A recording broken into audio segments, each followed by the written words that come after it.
Pwede yung TV! Ano ba? Hindi ito suspect, hindi ito convict. Ma'am, dadalhin po namin yung St. Luke's.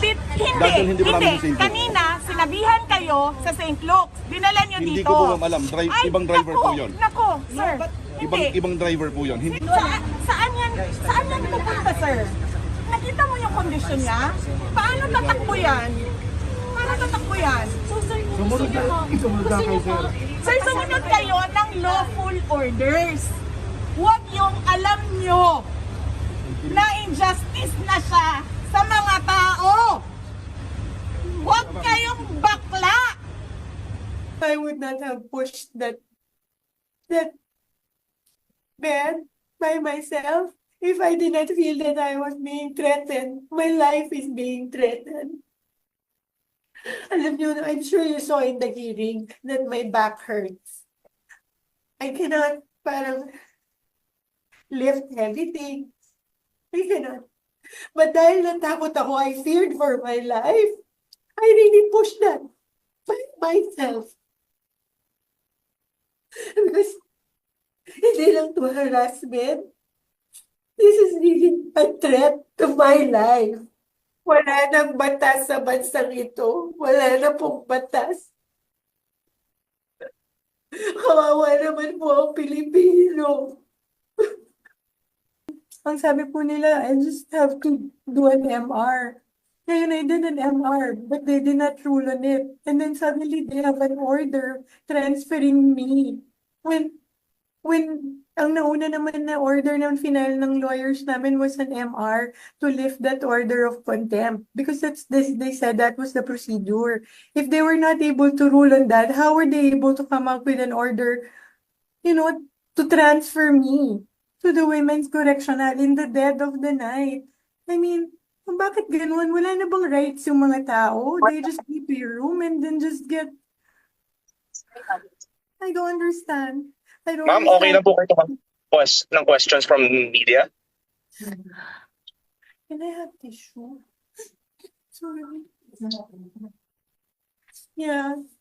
I'm sorry, I know it's the middle of the night, but I'm so scared. Yeah, I do understand, ma'am. I'm just Fred? scared. Do you have question?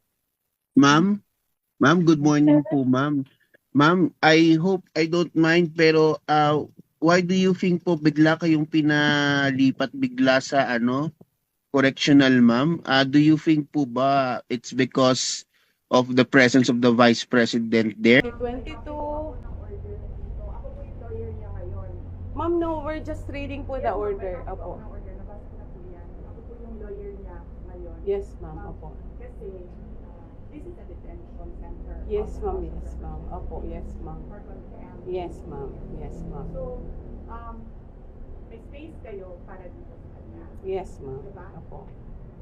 Ma'am, let us just comply because we are mandated to read this order. We will just simply read it to ma'am.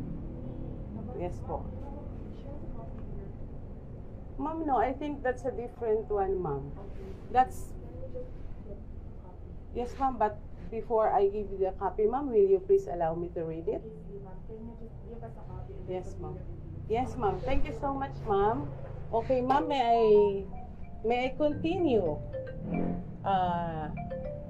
Into the utilization of public funds, particularly the budget appropriated to the office of the President,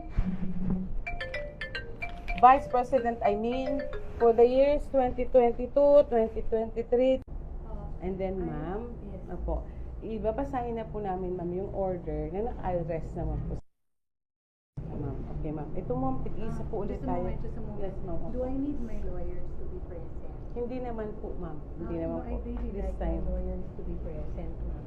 Opo. Ma'am, hindi po muna ngayon. Kasi, ma'am. Who are you transferring me now? Yes po, ma'am. No, I really want my lawyers to be present. Attorney, ang order ng committee ng House is to transfer you immediately.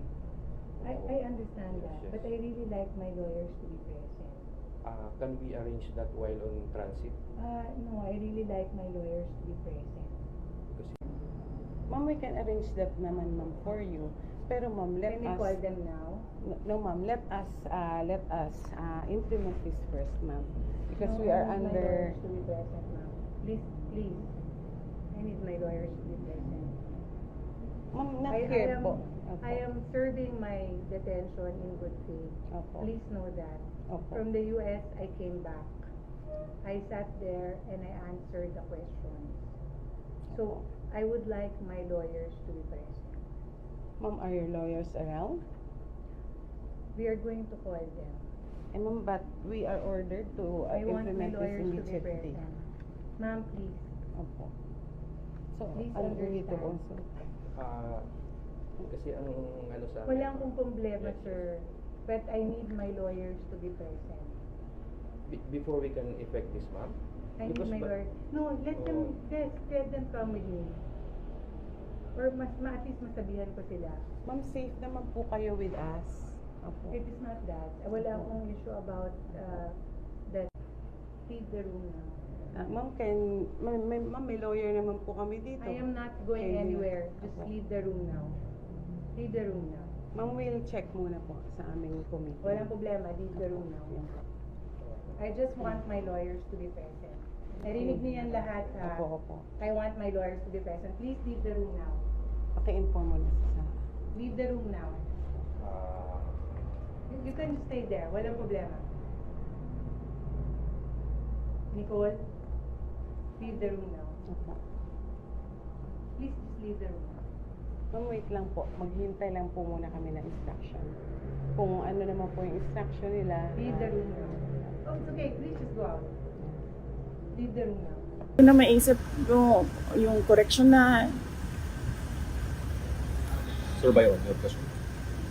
Ma'am, sa tingin niyo kanino po nagagaling yung komanda, hindi kayo policy? House of Representatives. 'Di ba si Martin Romualdez lang naman? Anong sabi ni Joel Chua? Ni Congressman Joel Chua kay Congressman Pulong Duterte. Sundalo lang ako. Ano sabi ni Congressman Pulong Duterte sa kanya? Sundalo lang din ako. Pero pag isang sundalo nag-abuso, lalaban yung isang sundalo. And you can ask Congressman Pulong Duterte. That's a direct quote sa sinabi sa kanya, Congressman Chua. Next question. And you know what? Kasi sinasabi ng doktor na parang isettle na lang namin yung charges. Kung ano man yung charges. Martin Romualdez, ikaw magbayad ito lahat. Pag namatay ito, ikaw magbayad lahat. Kung ano ang gusto ng nanay ni Zuleika Lopez, ikaw magbayad lahat. Kasalanan mo ito. Kasi gusto mo magpresidente, hinahabol mo ako. Tigilan mo na yung ambisyon mo. Wala nga buboto sa'yo. Wala. Ano na po mangyayari pagkatapos po nito? Anong plano nyo? Anong hakbang ang gagawin nyo pagkatapos po nito? Nandun yung dalawang lawyers. So, ano na ako, sabi ko, can I just think as a friend right now? Ayoko na mag-isip as a lawyer. So, sinabihan ko silang dalawa doon, kayo na mag-isip as a lawyer. So, initially, ang narinig ko, there's a case of robbery. Ninakaw yung dalawang cellphone. Cellphone ni Yusek Lopez and cellphone ni Nicole. Ninakaw nila. Ayaw pa nila ibalik. Sabi ko, kakasuhan ko kayo ng robbery. Kasuhan ko kayo ng pagnanakaw. Doon pa nila binalik. Nung sinabi ko sa kanila, nagnanakaw kayo ng cellphone.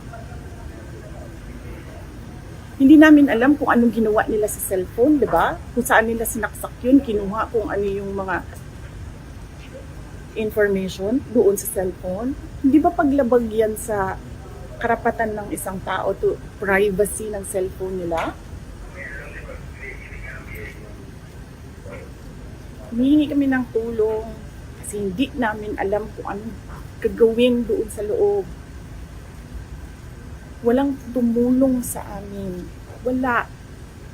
Alam nyo, kung ako lang yun mag-isa doon, kung wala akong mga security, wala akong mga escort, hindi namin alam kung anong gagawin namin. Buti na lang may mga lalaki. Kasi sila yung nagbuhat, sila yung nag-arrange, paano makalabas. Wala talaga, nakatayo lang sila lahat doon. Meron pang mga naka-uniform na hindi ko alam kung anong uniform yun ng military ba or police, na tinatanong ko, sir, may sasakyan ba kayo? Sasakyan nyo na lang gamitin namin. Walang ambulansyang dumadating. And then, he said na, wala kami sasakyan. Paano? Isip ko pa, paano kayo nakaabot dito? Naglakad kayo? Ganun yung walang pakialam sa buhay ng tao. Hindi na nahiya sa nanay. Hindi naman akusado yan. Hindi naman convict yan. Resource person yan na nagrespeto sa kanila kahit alam niyang mali yung ginagawa sa kanya. Nagrespeto siya. Kasi pakiusap ko, para na lang matapos, sige na lang, para na lang matapos, sige na lang. Niligay nila doon.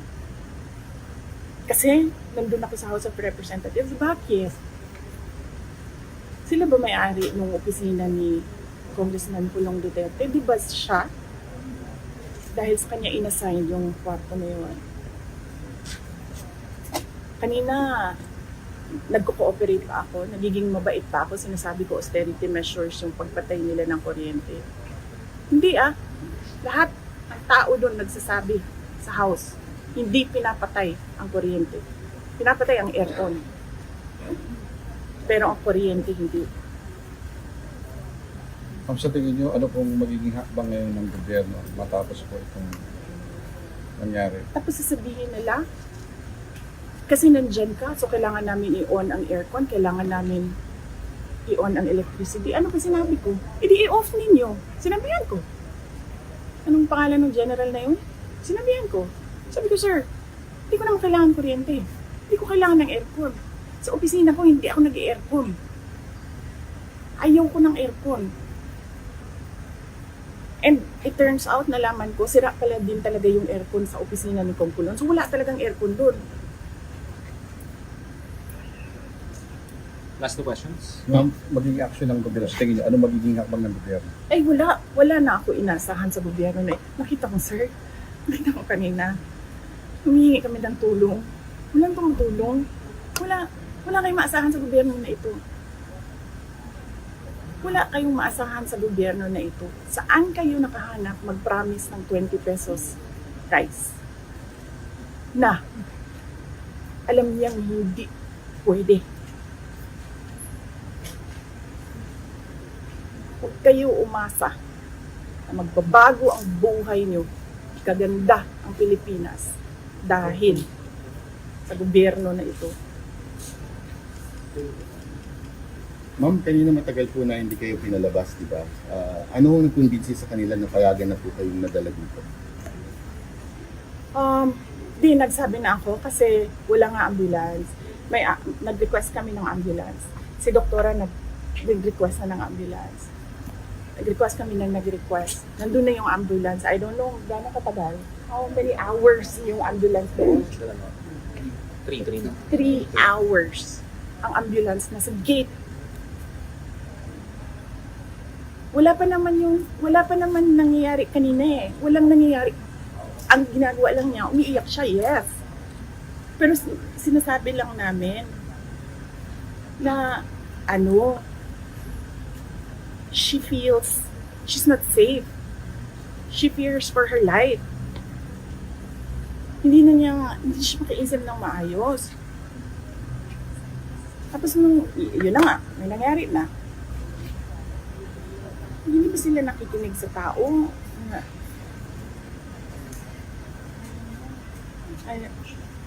Last question, Amar. Kanina ma'am, sabi niyo po, between 6 to 12, nakagawa sila ng witness. Question niyo po ba yun? Naku. Sa tingin mo ba, pag pinasyon namin yun, may apology Hindi. Ang gagawin lang yan nila, pagtatakpan nila kung ano yung ginawa nila. Ang sinungaling yung mga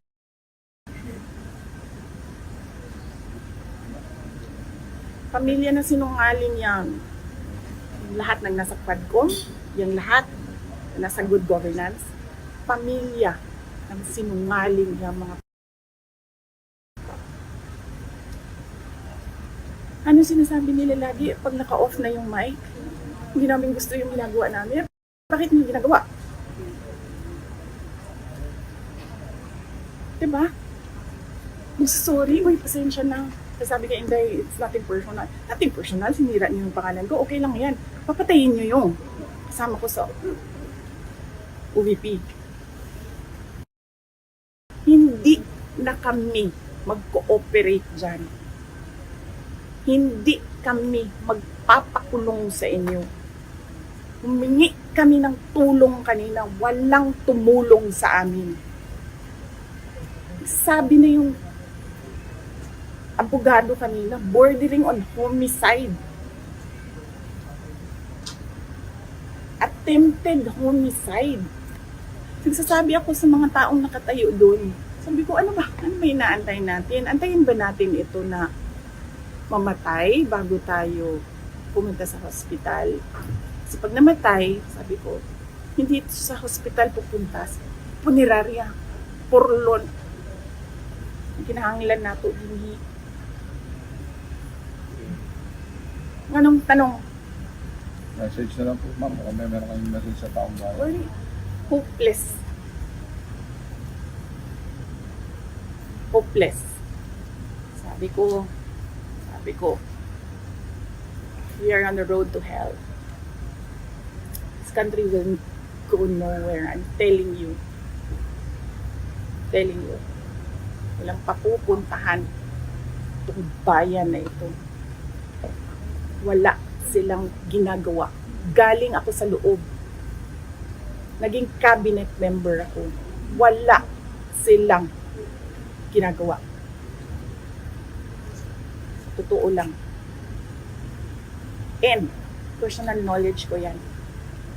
Kasi I was there. I sat there. I listened. Rinig ko. Lahat. Wala nang papupuntahan ito. Sabi ko nga sa inyong lahat, BBM, Lisa, Martin Romualdez, o kung sino pa man yan dyan, gusto humabol sa akin. Go ahead.